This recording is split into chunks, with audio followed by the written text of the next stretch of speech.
ஏன்னா தேசிகன் குச்சி எடுக்க போவார். அப்ப எல்லாரும் தினம் போறது ஒரு 9 வீடு மாதுகரம். அப்படி போறச்ச ஒரு வீட்டுல தங்க காசுகள்லாம் போட்டா எல்லாம் அரிசி போடுவா, தானியங்கள்லாம் போடுவா.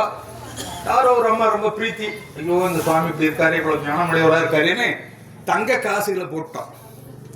அவர் வீட்டுல கொடுத்தாரு. அவங்க மனைவியார் திருத்துணவியார் அதை என்ன பண்ணாங்க, பார்த்து சீர் பண்ணும்போது சுவாமி யாரோ தங்க காசு போட்டிருக்கா தேவருக்கு அப்படின்னா. ஐயோ அப்படியா, தங்க காசா போட்டுட்டா, நானும் இருந்தா பரவாயில்லையே, நல்லா இருக்கு அந்த புண்ணியவதி அப்படின்னு. சுவாமி என்ன பண்ணாரா, வேதாந்த தேசிகன் ஒரு குச்சி எடுத்து அந்த தங்க காசுல கையால தொடலாம், குச்சி எடுத்து சாகரலை தள்ளி விட்டாராம்.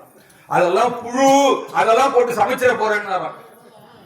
எவ்வளவு ஞான வைராக்கியம் இருந்தால் இந்த சாதாரண செல்வம் இருக்கிறதே, இது செல்வமே அல்ல, பகவத் கைங்கரியம். கைங்கரியம் அதோட ஆச்சாரிய கைங்கரியம் தான் மிக உயர்ந்த செல்வம் என்று சொல்லி இந்த சாமானிய செல்வத்தை எல்லாம் உதறினவர். அதேதான் நம்முடைய ஆச்சாரியன். எந்த காலத்திலையும் எப்பொழுதும் ஒரு மாலை போட்டா கூட அவங்களுக்கு போட்டுருவார். ஒரு வஸ்திரத்தை போட்டீங்கன்னா திருப்பி அதை யார் போட்டாலும் அவங்களுக்கு போட்டுருவார். ஆக ஒரு பழம் வாங்கி கொடுக்குறீங்க, யார் என்ன அவங்களே கொடுத்துருவார். இது போன்ற ஆச்சாரியரை நாம் எங்குமே பார்க்க முடியாது. உண்மையிலே நாம் எல்லாம் பெரிய பாக்கியம் பண்ணியிருக்கோம். அதாவது மனுஷனா பிறக்கிறதே பாக்கியம். ஏன்னா நாம ஒரு மாடா, நாயா, புலியா, சிங்கமா, கரடியா பிறந்திருந்தா நாம இங்க உட்கார முடியுமா? முடியாது. சொல்றவங்களுக்கு ஒரு தேசாரிய சமுதாயஸ்தர், ஒரு தகர சமுதாயஸ்தர். அவர் யூடியூப்ல ரொம்ப பிரபலம். அவர் பேரெல்லாம் இங்கே சொல்லலை, உங்களுக்கே தெரியும். இந்த விட சிரிக்கிறார், அவருக்கு தெரியும். அவர் ஒரு யூடியூப் இதில் பேசியிருக்கார்.